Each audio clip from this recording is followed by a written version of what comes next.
जो ग्रह लग्न को देखता है जन्म पत्रिका में, वह अपनी प्रकृति के अनुसार जातक को प्रभावित करता है। अब ये प्रभावित का मतलब है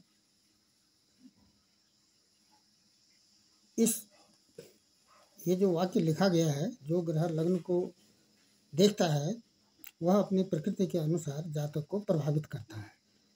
इसी वाक्य को विस्तारित किया जाना है, इसी पर चर्चा की जानी है। जैसे उदाहरण के लिए, जैसे सूर्य है, सूर्य यदि लग्न कमजोर है और वो लग्न को देख रहा है तो पित्त रोग करेगा और शनि वायु रोग करेगा।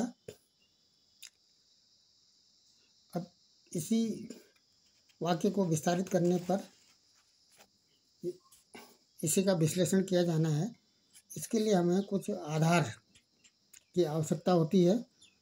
नंबर 1, ग्रह राशि कक्षा।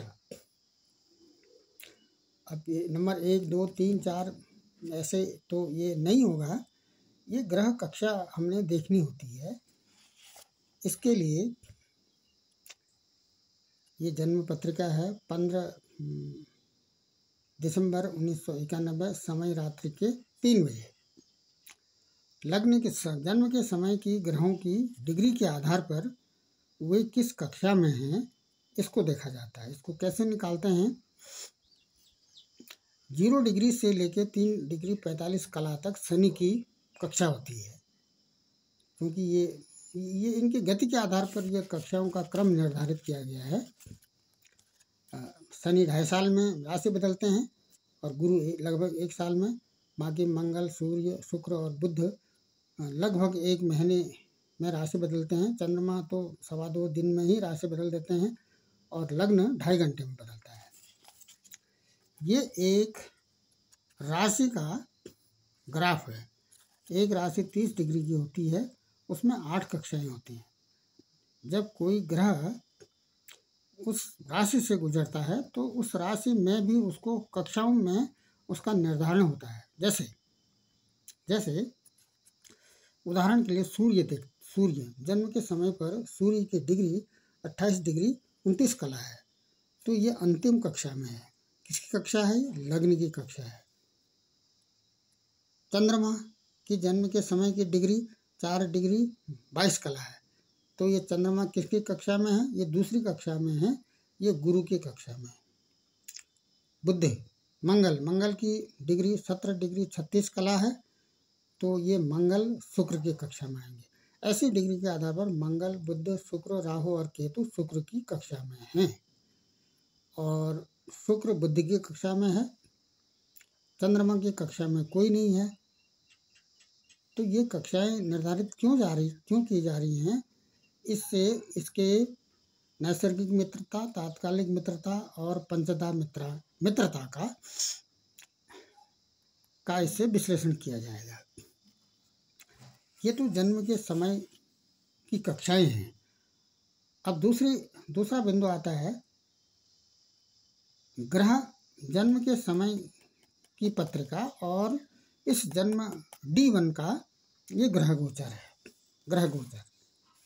वर्तमान ग्रह गोचर, इस जन्म पत्रिका का वर्तमान ग्रह गोचर में भी लग्न साथ ही होगा, क्योंकि इसी की जन्म कुंडली है, तो लग्न में 7 नंबर की ही राशि होगी।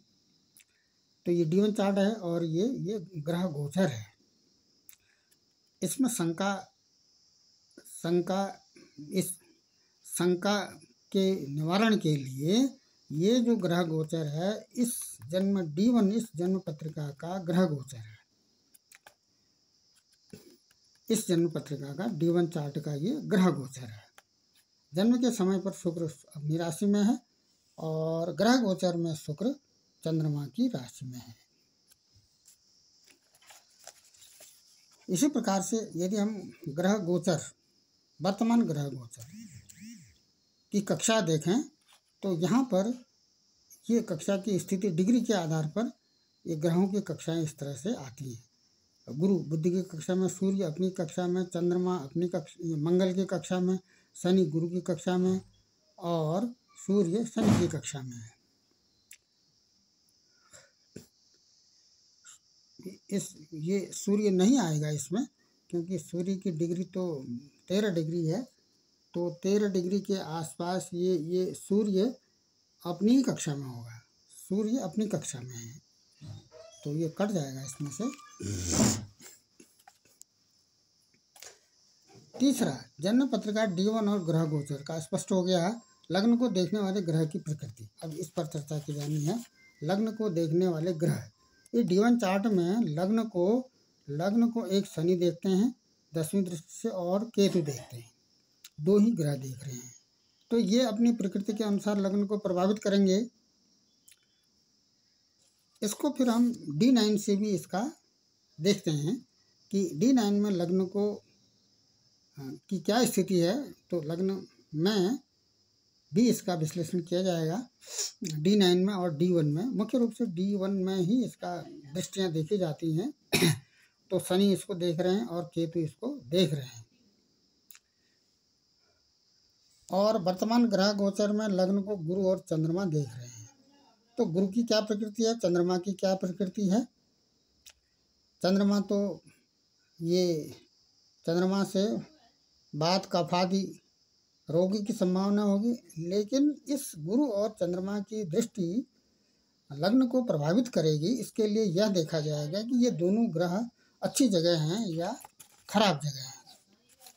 इसके लिए किसी भी ग्रह कोई भी ग्रह अच्छी जगह है या खराब जगह है, उसके लिए कुछ बिंदुओं का निर्धारण किया जाता है। उसकी अवस्था देखी जाती है, अस्त है या नहीं। सूर्य और चंद्रमा तो अस्त नहीं होते हैं, और वो नीच में है या नवांश में भी नीच में तो नहीं है, शत्रु राशि में है या नहीं है, और 6-8 बार में है या नहीं है।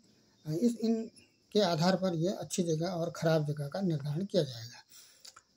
तो सूर्य अच्छी जगह है, चंद्रमा अच्छी जगह है, मंगल अच्छी जगह है, और बुध अच्छी जगह है, और गुरु अच्छी जगह है, शुक्र भी अच्छी जगह है। और शनि का यदि देखा जाए तो शनि के जन्म के समय के जो शनि हैं वो तो अपनी राशि में है, लेकिन ये नवांश में नीच राशि में आ गए हैं।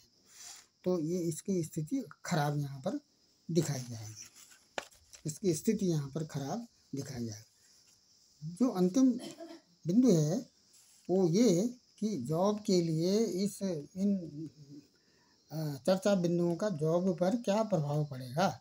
इसके लिए क्या करते हैं, इसके लिए नंबर 1 ग्रह गोचर देखा जाता है। D1 चार्ट का ग्रह गोचर देखा जाएगा, और वहाँ पर यदि गुरु ऐसे स्थान पर बैठे हैं जहाँ शनि की तीसरी दृष्टि पड़ रही है, चंद्रमा ऐसे स्थान पर पड़ रहे हैं जहाँ पर शनि की तीसरी दृष्टि पड़ती है।